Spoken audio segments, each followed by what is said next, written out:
Good morning, everyone. My name is Shweta, and I'm from Guinea's Planet. And today we have Dr. Sukamal Deb. Welcome to another conversation on research for everyone. This is the series in which we simplify research and research findings for you. And we are very glad that we have Dr. Sukamal Deb. He is Deputy CEO of Khadi and Village Industries Commission, and he spent over 30 years in the northeastern region working for the socio-economic development and many other concern. Welcome, Dr. Sukamal. Glad to have you here. Good morning. Thank you. Yeah. So, because today's conversation is specifically about your PhD, so please tell us about it. What was that about? I joined in the services of Arunachal Pradesh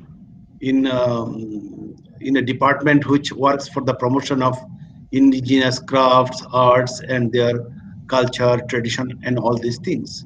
And while working, I developed a kind of keenness in my heart to go inside the lifestyle of these tribal communities, to understand them, from the very kind of research and scientific point of view, and that developed a spirit of doing this. So finally, I took up a PhD research, and my thesis was uh, the relevance of Khadi and village industries in socio-economic development of the tribal people in Arunachal Pradesh, Northeast region, India.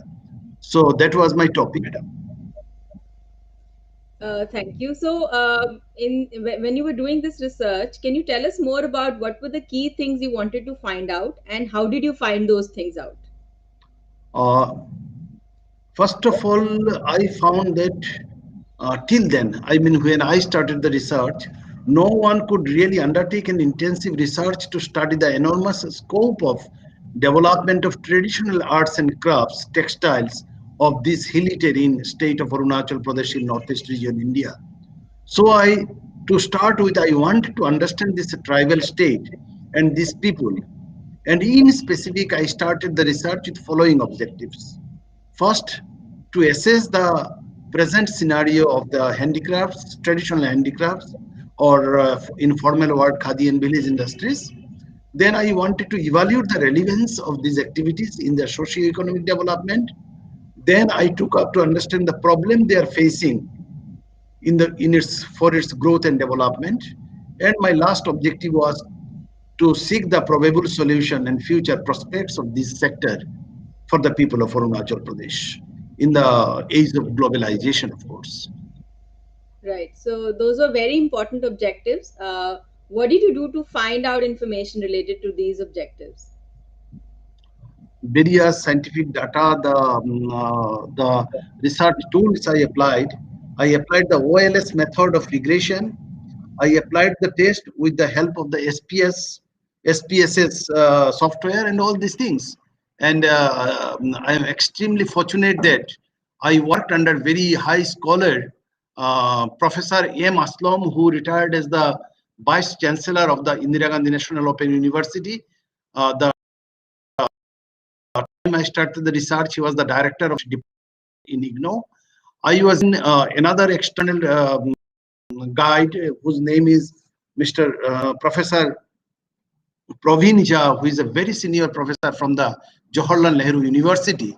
And in the later course of time, another professor, Professor R.P. Singh, he was also from the rural development because Professor Aslam got elevated to the position of the Vice Chancellor of the university. And I was given another local guide from the state of Arunachal. He was Mr. R.K. Mondal. So you see, it was really a rich knowledge I could gather because of the contribution made by these four scholarly people in my life. Right. I take the opportunity to pay my homage and regards to them. Okay, so that must have been great working with so many people who had the knowledge and the expertise. But tell us about your field work. How many places did you visit? How many people did you meet? What was that like?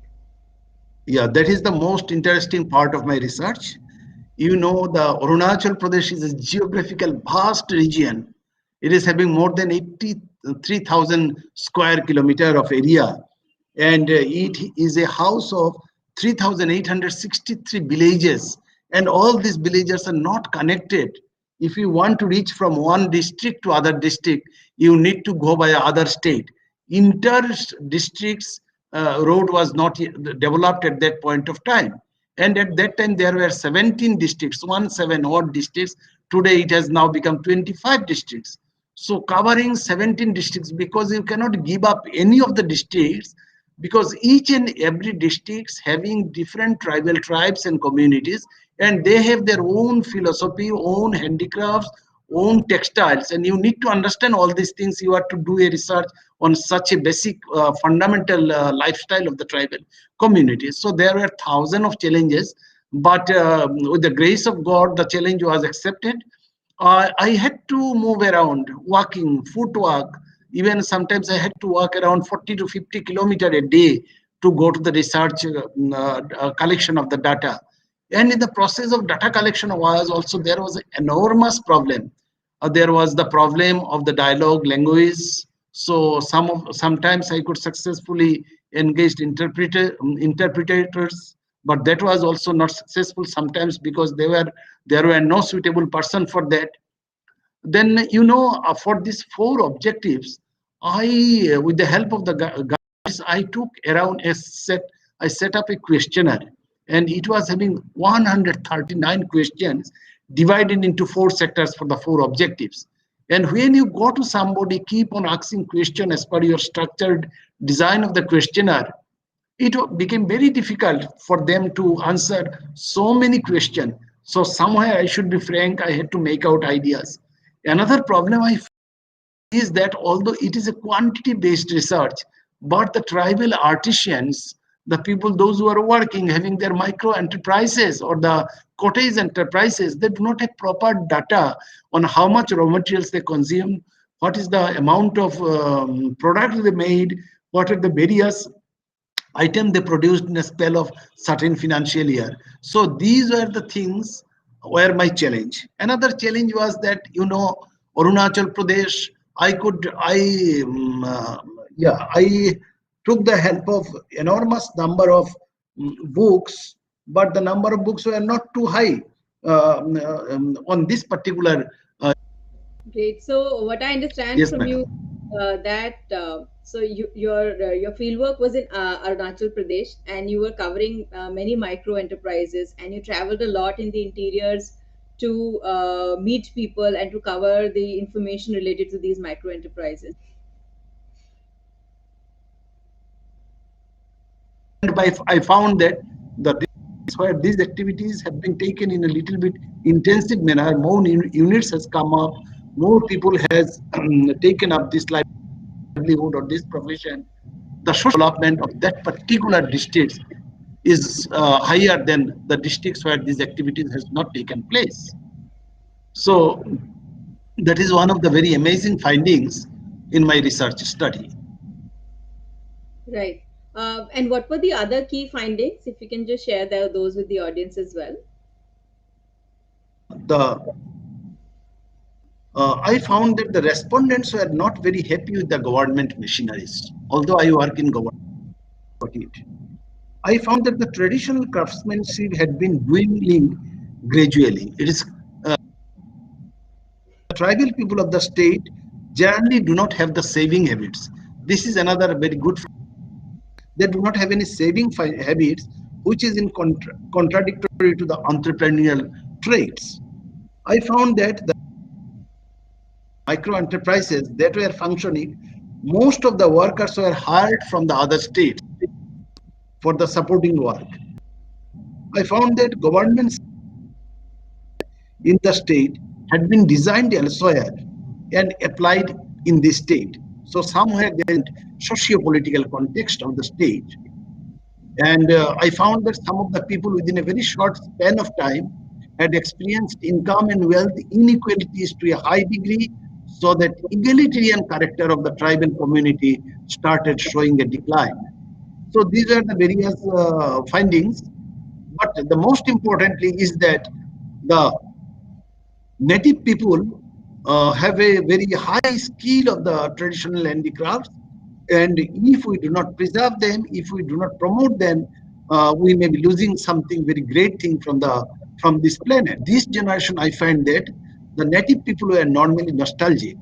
They love to live in their native area and reluctant to go out even if they get good white collar job.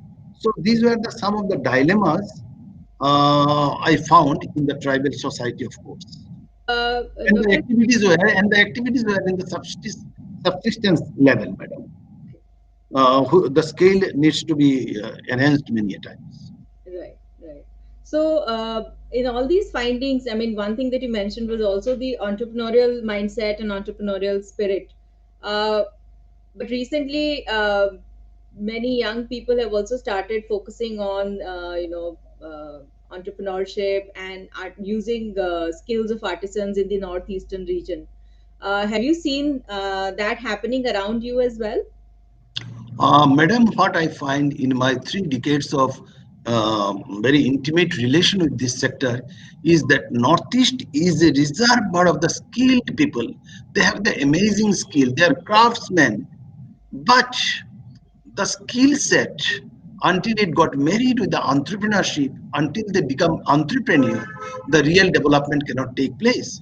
So the intervention for the development of the northeast region in general and the state of Arunachal Pradesh in particular is that we need to take a very special drive in a very scientific manner, that we can create entrepreneurs, especially the social entrepreneur, the innovative entrepreneur in the tribal society, so that they can take the benefit of the amazing artisan scale that we are blessed with. Right. Okay. So, while you shared many findings, Dr. Sukamal, I was wondering, is there anything that emerged for you as unexpected, like something that was surprising for you when you were doing your research? There were stories which were amazing. There were findings which were, unless I would take up this project, I would never come to know that these things are happening. I would like to tell you a few stories which gives a amazing findings. I found one Mr. His name is Dorji Khandu, and his parents migrated from Tibet when your Chinese aggression takes place. And while his father came to Arunachal Pradesh, got settled in Arunachal Pradesh, they carried some very outmoded old pattern of tools and machineries for doing blacksmithy work.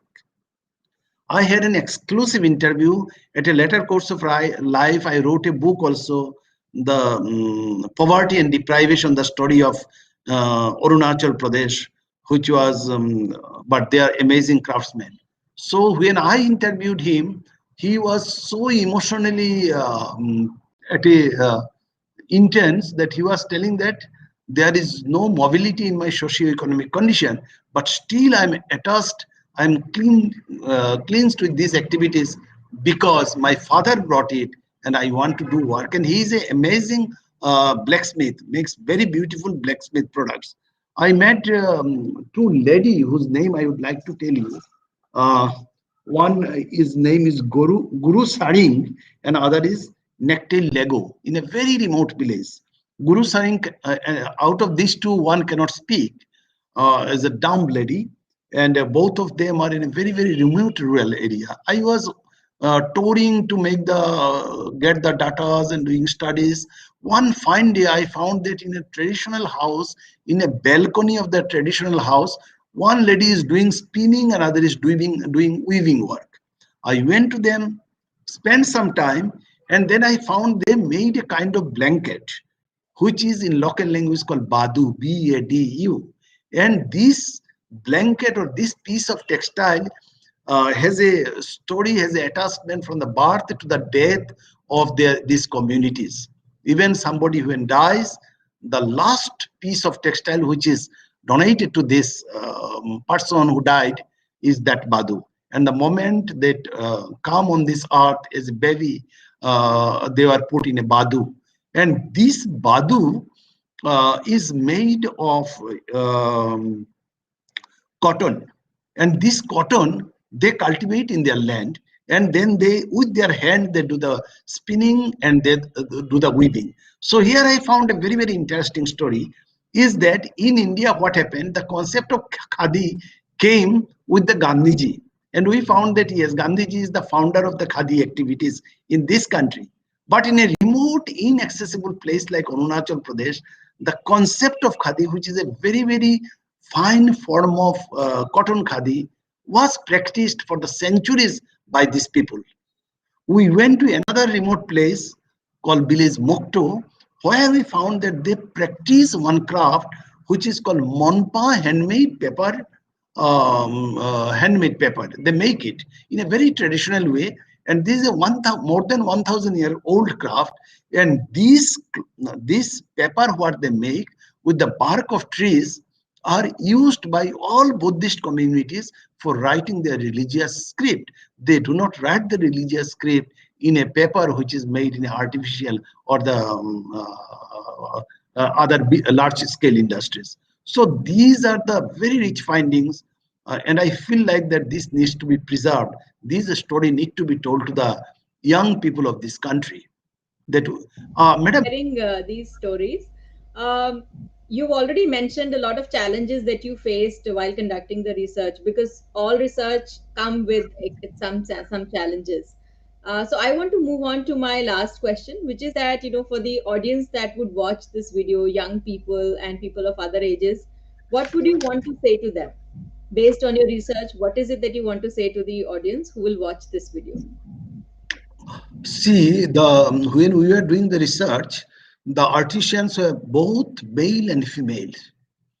But when we put the data on the this thing software for seeing the activities related to male female kind of status, we found that out of 100 successful units, 63 units were owned by the women entrepreneur, or the women artisans rather, not entrepreneur, and only 37% was belong to the male counterpart. So it shows that in the tribal communities, the women folk have more contribution to the society. They are the amazing craftsmen, they are the artisans, and if we invest on them more, it may be more remunerative. So I found that in the tribal community, we can work more concentrately with on the women community. I would see, madam, I would just like to tell you, my thesis was evaluated by three professors. One was from BHU, Banaras Hindu University, and other was from the NUPA, New Delhi. The Professor Suresh Kumar, respected Professor Suresh Kumar, in his evaluation, he said that if some young people want to do research in context of socio-economic condition of the Northeast region, especially the tribal community, they need to start work after understanding the whole thesis of Dr. Deb. So that remains a kind of very big thing in my life. It's a grace. And another, the comment from the BHU professor, who said that if you are to understand the tribal development, if you understand the egalitarian condition of the tribal communities, if you are to understand their poverty, you need to do the thorough study of the thesis that has been developed by Sukamal. So these are the rewards I got it, and I just conveying this not to magnify my work, just to send a line of communication to the young learners that please come to Northeast. Northeast is a paradise. There is a lot of things you can know from Northeast. It's a place where so many tribal communities, so many dialogues, and so many cultures, and each culture is very, very important.